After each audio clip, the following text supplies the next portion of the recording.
Welcome to a new session of KCC tutorials. तो बच्चों, आज हम 10th साइंस 1 का एक लेसन मेटलर्जी का नेक्स्ट पार्ट सीखेंगे, जो कि स्टार्ट होता है हमारा एक्सट्रैक्शन ऑफ मेटल के साथ। अब इसमें हमें क्या करना है, तो मेटल्स को हमने एक बार तो क्या किया है, पहले देख लो कॉन्सेंट्रेशन ऑफ ओर क्या है। अब concentration of ore, concentrated ores को एक्सट्रैक्ट कैसे करेंगे, इसके बारे में पढ़ना है। तो देख लो, एक्सट्रैक्शन ऑफ रिएक्टिव मेटल। अब रिएक्टिव मेटल से तो उनका एक्सट्रैक्शन कैसे करना होता है। The metal at the top of reactivity series are highly reactive, जैसे कि पोटेशियम, लिथियम, सोडियम, ये क्या है, हाईली रिएक्टिव मेटल्स है। Their reactivity decrease down the series, और उसके एग्जांपल भी दिए, potassium, sodium, aluminium are highly reactive metal. Reactive metals have large capacity to form cation by losing the electrons. ये क्या होते हैं, इनकी जो प्रॉपर्टी है कि ये इजीली इलेक्ट्रॉन दे देते हैं दूसरे को, जिसके कारण कैटायंस तैयार करते हैं। For example, reactive metal react vigorously with dilute acid to give hydrogenous gas. Metal plus acid gives out hydrogen gas, बराबर। Highly reactive metal burn by reacting with oxygen. Highly reactive metal क्या होते हैं, oxygen के साथ reaction करके burn हो जाते हैं, जैसे कि sodium at the room temperature, इसीलिए उसको हम केरोसिन के नीचे रखते थे, बराबर। The extraction has be done by the electrolytic reduction, और इसी की वजह से हमें उनके लिए इलेक्ट्रोलाइटिक रिडक्शन इस प्रोसेस का यूज करना पड़ेगा। फॉर एग्जाम्पल, अब कौन कौन से मेटल्स के लिए, तो sodium, calcium and magnesium are obtained by electrolysis of their molten chloride salts. Molten chloride salt यानी कि सोडियम क्लोराइड, कैल्शियम क्लोराइड नहीं तो मैग्नीशियम क्लोराइड सॉल्ट की मदद से हमें इलेक्ट्रोलाइटिक सॉल्यूशन करना पड़ता है, और उससे उनका एक्सट्रैक्शन करना पड़ता है। In this process metal is deposited on the cathode. अब इस इलेक्ट्रोलाइटिक सॉल्यूशन की वजह से क्या होता है, metal is deposited on cathode, cathode पर मेटल डिपॉजिट होता है, while chlorine gas is liberated at the anode. और क्लोराइड सॉल्ट में जो क्लोरीन सेपरेट आउट होता है वो एनोड के ऊपर जमा हो जाता है। The electrode reaction during the electrolysis of molten sodium chloride is as shown in the below. अब सोडियम क्लोराइड के लिए हमें क्या दिया है, कैथोड के यहां क्या होता है, Na प्लस, अब एक इलेक्ट्रॉन ए दे देता है, इसलिए Na क्या होता है, Na के ऊपर एक पॉजिटिव चार्ज बन जाता है, और एक इलेक्ट्रॉन देने के बाद Na उसकी रिडक्शन हो गई, उसने दे दिया। अब एनोड के यहाँ क्या हो जाएगा, क्लोरीन गैस लिबरेट होता है, तो एनोड के यहाँ 2Cl माइनस, क्यों, क्योंकि पहले तो हम Cl2 रहते हैं, प्लस 2 इलेक्ट्रॉन उसने दे दिए। अब electrolytic solution of aluminium oxide in the ore bauxite, bauxite के लिए क्या होता है वो देखेंगे। एक्सट्रैक्शन ऑफ एल्यूमिनियम, एल्यूमिनियम का सिंबल क्या है, Al, कलर कैसा होता है, सिल्वर व्हाइट, एटॉमिक नंबर क्या है 13, तो इसका इलेक्ट्रॉनिक कॉन्फिगरेशन होता है 283। अब वैलेंस इलेक्ट्रॉन कौन सा है, 3, तो इसकी वैलेंसी बन गई 3। Aluminium is reactive metal, does not react in nature in the free state, तो ये फ्री स्टेट में हमें एल्यूमिनियम नहीं मिलता है। Aluminium is third highly abundant element, aluminium जो हमारे अर्थ क्रस्ट में सबसे ज्यादा पानी पाया जाता है, ऐसा तीसरे नंबर का एलिमेंट है। पहला ऑक्सीजन मिलता है सबसे ज्यादा मात्रा में, उसके बाद सिलिकॉन मिलता है, और थर्ड एलिमेंट होता है एल्यूमिनियम।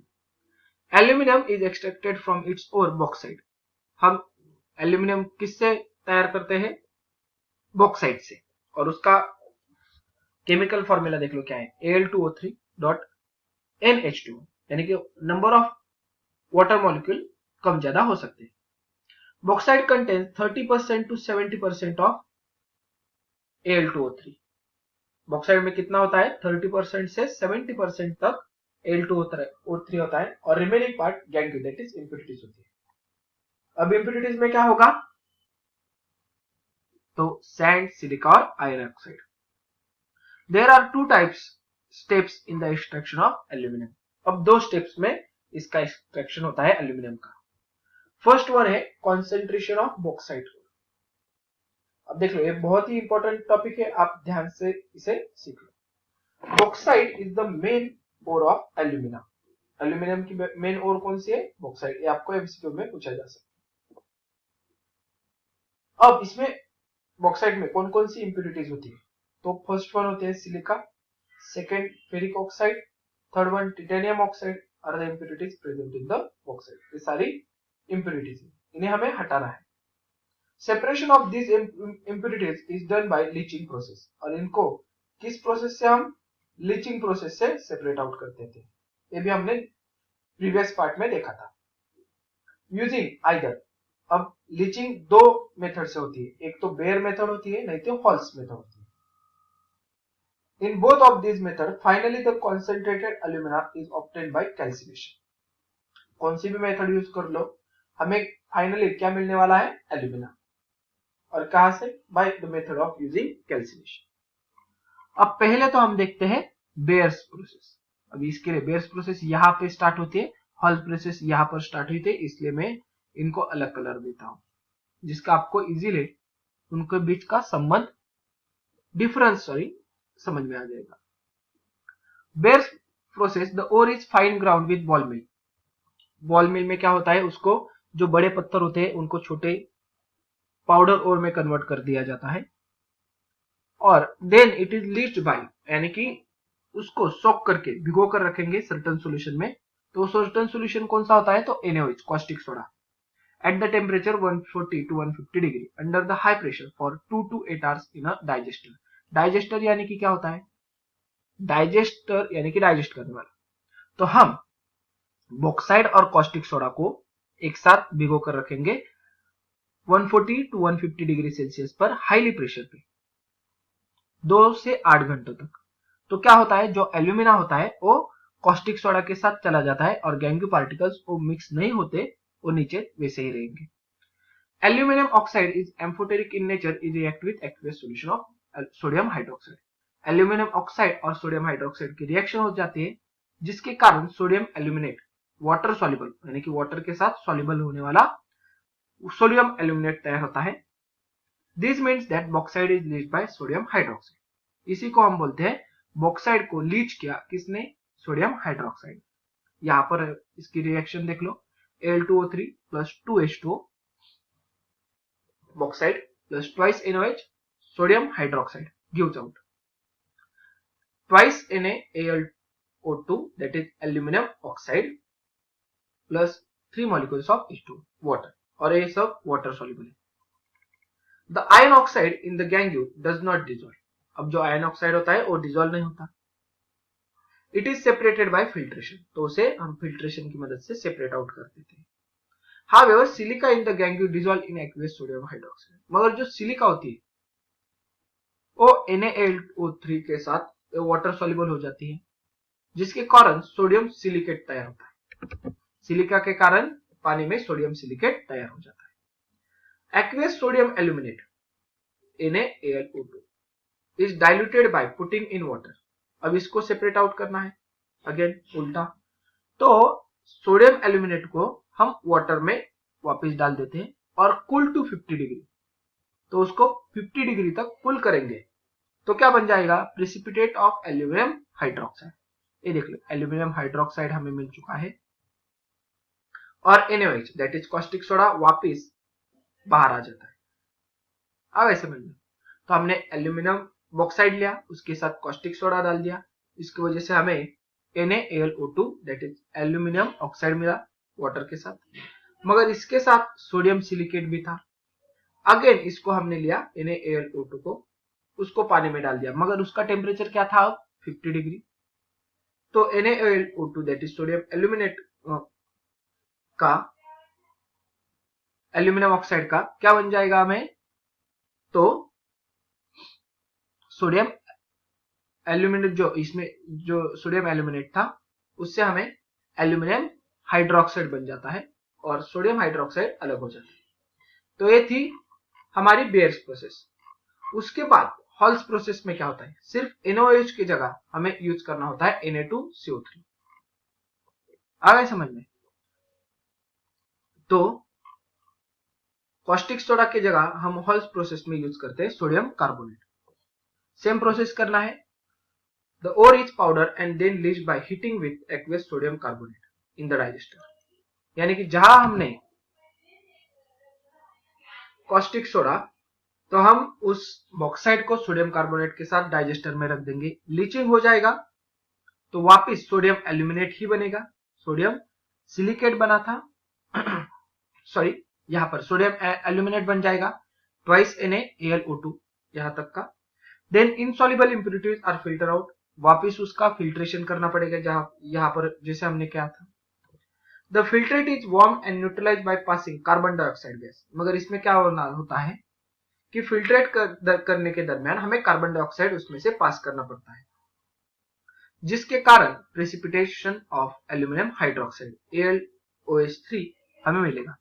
इसके जो एंड प्रोडक्ट होता है वो सेम होता है, सिर्फ उसमें हमें NaOH की मदद से करना होता है, यहां पर सोडियम कार्बोनेट और कार्बन डाइऑक्साइड की मदद से करना पड़ता है। अब यहां पर देख लो process, Al2O3 twice H2O Na2CO3, यहां पर हमने क्या मिक्स किया, Na2CO3 के साथ लीचिंग किया तो सोडियम एल्यूमिनेट मिल गया, कार्बन डाइऑक्साइड लिबरेट होगा और वाटर तैयार होगा। अब इस सोडियम एल्यूमिनेट को हम लेंगे, वाटर के साथ लेंगे और उसमें से कार्बन डाइऑक्साइड गैस पर पास करेंगे तो हमें प्रेसिपिटेशन ऑफ एल्यूमिनियम हाइड्रोक्साइड मिलेगा और Na2CO3 जो कि हमने सोडियम कार्बोनेट यूज किया था वो वापस बाहर मिलेगा। तो precipitate of AlOH3 obtain in both, AlOH3 हमें दोनों प्रोसेस में मिलता है। उसके बाद उसे हम फिल्टर करेंगे, वॉश करेंगे, ड्राई करेंगे एंड कैल्सिनेशन करेंगे at the by heating at 100 degree to obtain alumina. और AlOH3 that is sodium aluminium hydroxide, इसको हम जब 1000 डिग्री के ऊपर हीट करते हैं, कैल्सिनेटेड करते हैं, तो उससे हमें एल्यूमिना मिलता है प्योर फॉर्म। AlOH3 ट्वाइस, इसको कैल्सिनेशन करेंगे 1000 डिग्री के ऊपर, Al2O3 एल्यूमिना मिला विद द वाटर। अब इसकी सेकेंड प्रोसेस क्या है एल्यूमिना की, एल्यूमिना से हम एल्यूमिनियम कैसे, प्योर फॉर्म ऑफ एल्यूमिनियम कैसे मिलेगा, तो उसमें भी हमें इलेक्ट्रोलाइटिक रिडक्शन करना पड़ता है क्योंकि ये क्या है, हाईली रिएक्टिव एलिमेंट्स आते हैं। अब इलेक्ट्रोलाइटिक रिडक्शन में देख लो क्या होता है, जो एनोड होता है वो ग्राफाइट से बना होता है और कैथोड जो होता है ब्लैक वाली लाइन, यहां पर देख लो, यहां पर ब्लैक वाली लाइन है, ये यहां पर आगे गई, वो भी कैथोड से ही बनी, कैथोड भी ग्राफाइट से ही बना होता है। मगर कैथोड यानी कि ग्राफाइट की लाइनिंग होती है और ये बीच में रॉड होते हैं ग्राफाइट के। देन इसमें जो इलेक्ट्रोलाइटिक सॉल्यूशन होता है वो होता है mixture of alumina, क्रियोलाइट and फ्लोस्फर।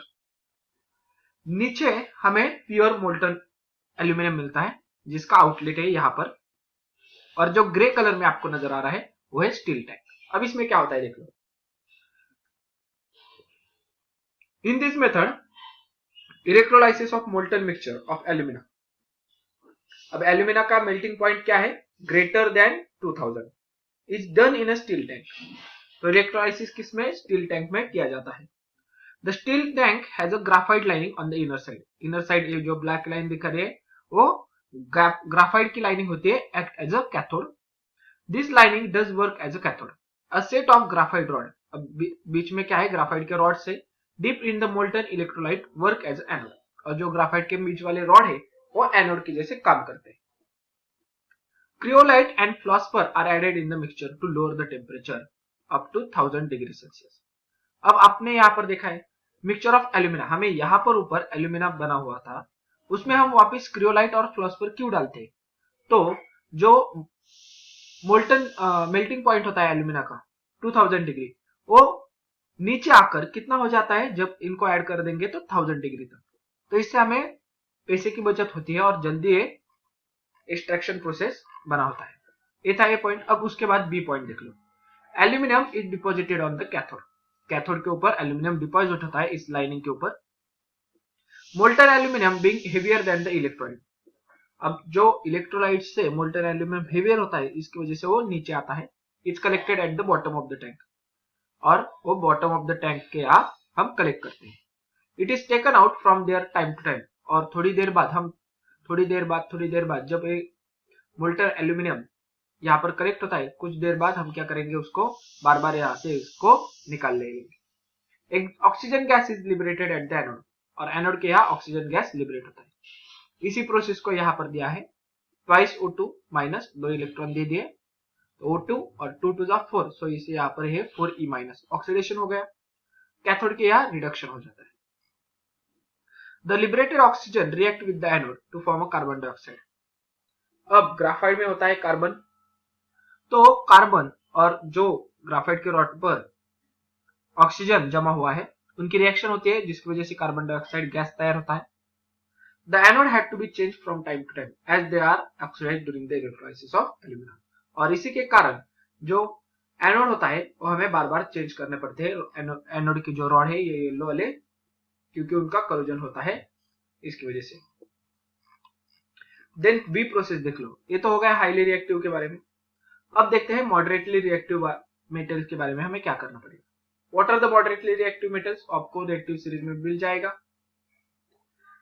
The metals in the middle of the reactivity series such as iron, zinc, lead, copper are moderately reactive.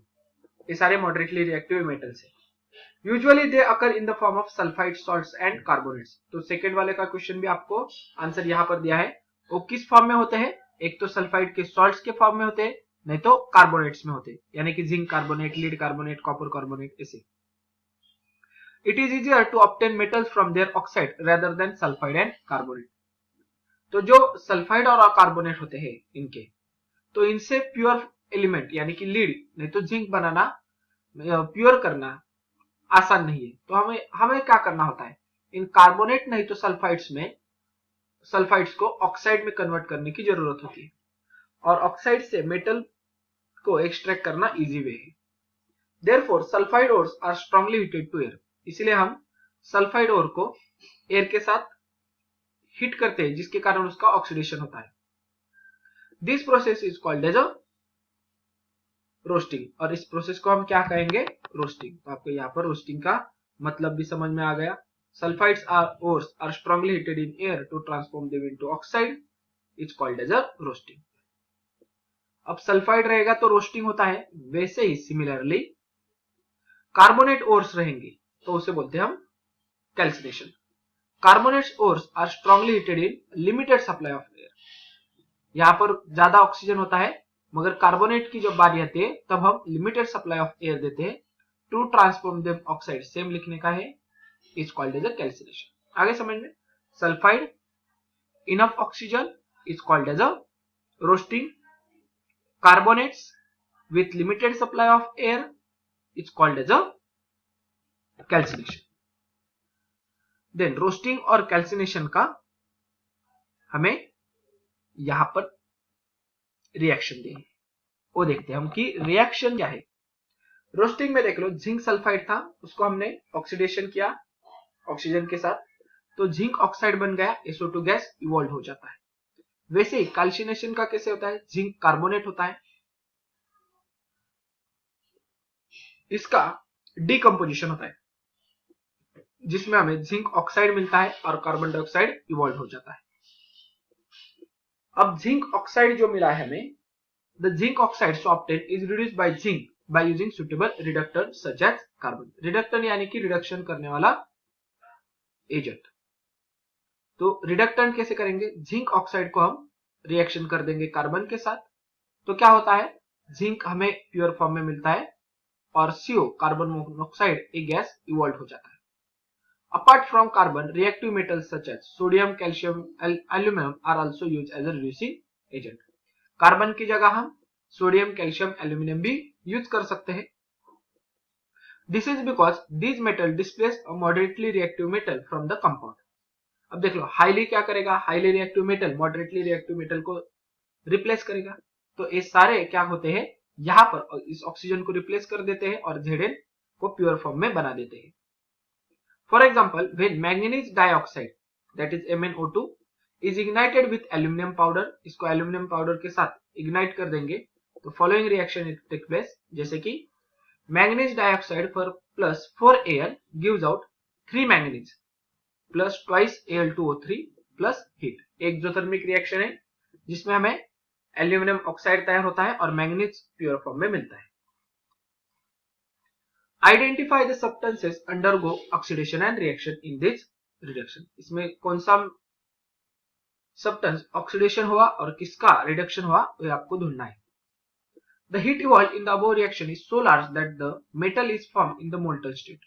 जो हीट तैयार होती है वो इतनी ज्यादा मात्रा में होती है कि जो हमें मेटल मिलता है वो मोल्टन स्टेट में मिलता है, इतनी ज्यादा मात्रा में हीट होती है। Another simple example thermite reaction. अब थर्मिट रिएक्शन में क्या होता है देख लो। थर्मिट रिएक्शन क्या होती है, ये आप यहाँ पर छोटे छोटे एक वर्ड आता है और भूल जाते हैं कि थर्मिट रिएक्शन होता क्या है। हम तो कहाँ पर पढ़ा नहीं, आ गए समझ में, तो आपको ध्यान में रखना है।